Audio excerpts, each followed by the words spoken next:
He didn't sleep that night. He just sat there, staring at the glow of his laptop, the cursor blinking like a heartbeat. For 7 years, that logo had meant security. Now it was a symbol of humiliation. He opened a blank document. At the top he typed one word: plan. Below it another: take it all back. It sounded insane. He had no money, no contacts, no influence, just a burning need to prove that the people who threw him away had made the biggest mistake of their lives. He started researching everything about them. The company structure, their partners, their suppliers, their weaknesses. Every late-night scroll turned into ammunition. He wasn't just a man anymore, he was a weapon being built in silence. For weeks he lived on cheap coffee and anger. Days blended into nights. He'd leave his apartment only to clear his mind, walking past the same glass tower where he once belonged. Every time he saw that building he whispered the same thing: soon. Then one night he found something. Buried deep in an industry report. A pattern of vendors overcharging the company, a supply chain bleeding money. No one inside had noticed it. But he did. And he realized something powerful. I know them better than they know themselves. That thought hit like electricity. He didn't need to destroy them from the outside. He could outsmart them. He started freelancing, small consulting gigs helping struggling startups optimize operations. At first he earned just a few $100s. But his reputation grew. Word spread about a man who could see the leaks before the ship sank. Within months he was booked out. He turned that income into a small company, just him, an old laptop, and a dream fueled by revenge. He called it Renova Analytics, rebirth through knowledge. At first no one cared. But one client led to another. Then another.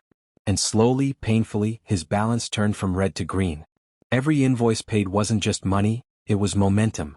He started building a network of professionals, coders, analysts, people who'd also been screwed by big corporations. He didn't tell them about his plan, only that they were building something that would change the game. One night, one of his team members said, "You sound like a man with a grudge." He smiled, eyes cold. "No. I sound like a man with a goal." By the end of the first year, Renova wasn't small anymore. They were cutting edge, efficient, ruthless. Exactly what his old company used to be before greed rotted it from the inside. Then came the moment. An email from a potential client landed in his inbox. When he opened it, his hands froze. It was from them. His former company. They needed help fixing the same operational mess he'd discovered a year earlier. He read the message 3 times, a slow grin forming on his face. It was poetic. The empire that had thrown him away was now reaching out, unknowingly, to the man they'd betrayed. He didn't answer right away. He let them wait. Because revenge tastes better when it's served cold and expensive. He sent a simple reply. "We'd be happy to assist. Let's discuss terms."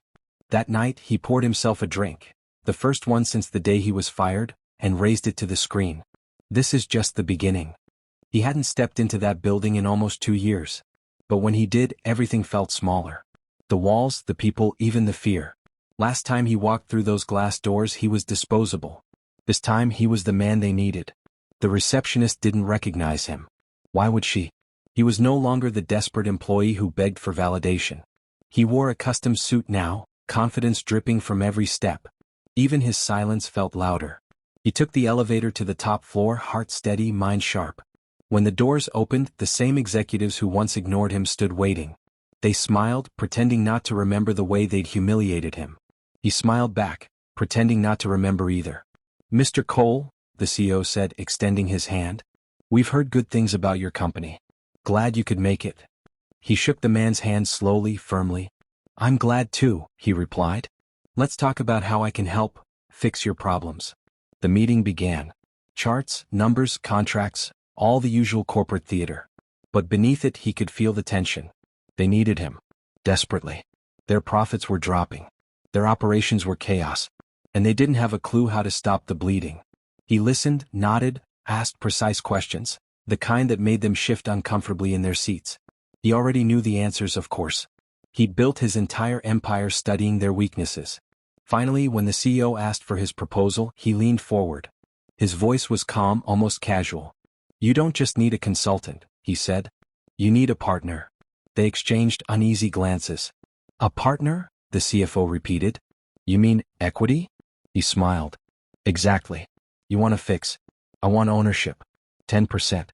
I'll rebuild what you broke, permanently." Silence. You could hear the hum of the AC. It was bold, suicidal even. But he knew something they didn't. Desperation makes people agree to things they shouldn't. The CEO chuckled. 10%? That's a bit ambitious, Mr. Cole. So was firing me, he replied. The room froze. Then the CEO leaned back, studying him. He saw something in Cole's eyes, not arrogance but conviction. A man who had already won the battle in his head. We'll consider it, the CEO said finally. Cole stood, gathering his notes. Take your time, he said, smiling. But not too much. I charge for every day I wait. 3 days later they called. The deal was done. 10% ownership plus a full consulting contract.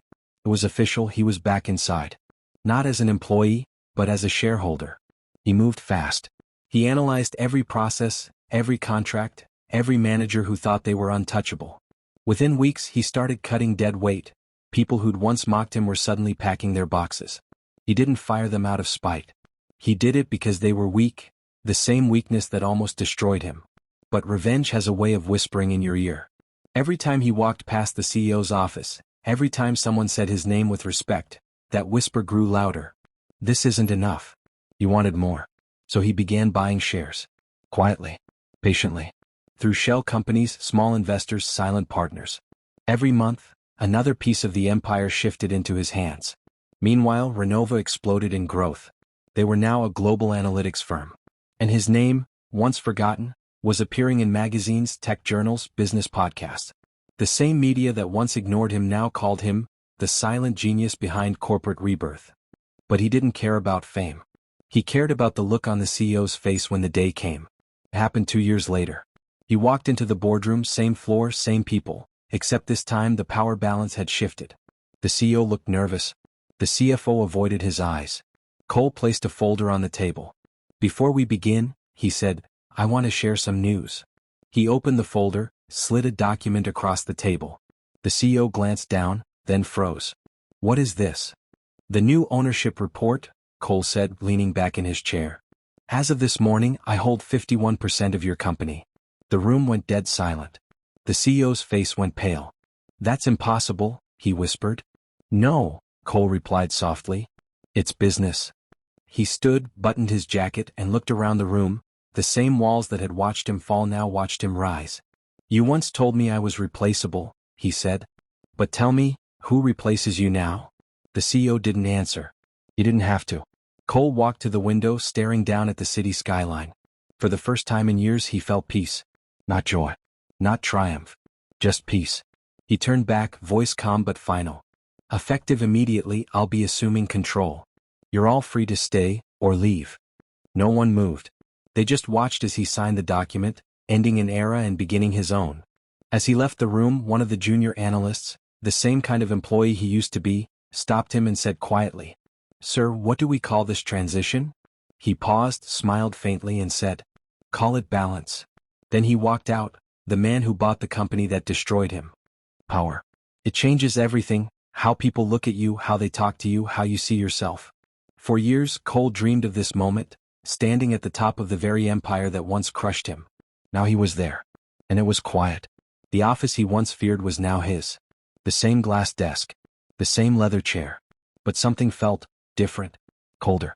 He sat down, opened his laptop, and looked at the company logo, the same one that had haunted him 2 years ago. Now it belonged to him.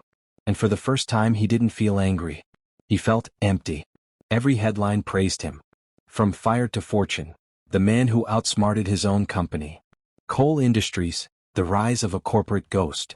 He had money, power, respect, everything he thought he'd lost. But at night, when the city lights flickered through the windows, all he could think about was that night in his apartment, when revenge was still fuel, not poison.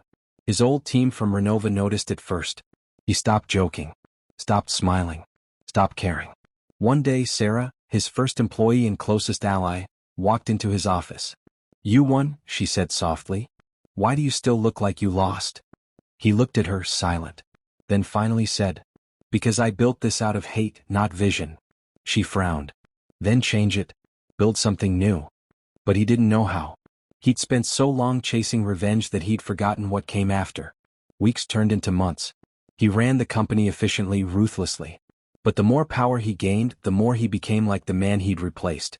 One afternoon he overheard a manager yelling at an intern, the same way they once yelled at him. Something inside him broke. He called the manager into his office. "Pack your things," Cole said. "You're done here." The man stammered, "Why? What did I?" "Because I've seen this story before," Cole interrupted. "And I don't like how it ends." After that day something shifted. He started restructuring the company, not for profit but for people. He raised salaries, created mentorship programs, brought in workers who'd been blacklisted by the same corporations that once rejected him. The board hated it. They called him soft. They said he was ruining the company's efficiency. He just smiled. "Efficiency built this empire," he said. "But compassion will keep it alive." When the CEO he'd replaced finally visited him, now just a bitter man trying to understand how he'd lost everything, Cole didn't gloat. He didn't mock him. He simply said, "You were right once. It is just business. But I learned something you never did. Business is built on people, not power." The man left without a word. Years passed. Cole became a legend, not because of his revenge but because of what he did after it. And one evening, standing by the same window where his story began, he thought about that first night. The anger, the pain, the promise he made. He whispered again, "You made me." Then smiled softly. "But I remade myself." He turned off the lights, walked out of the office, and for the first time in years, he felt free.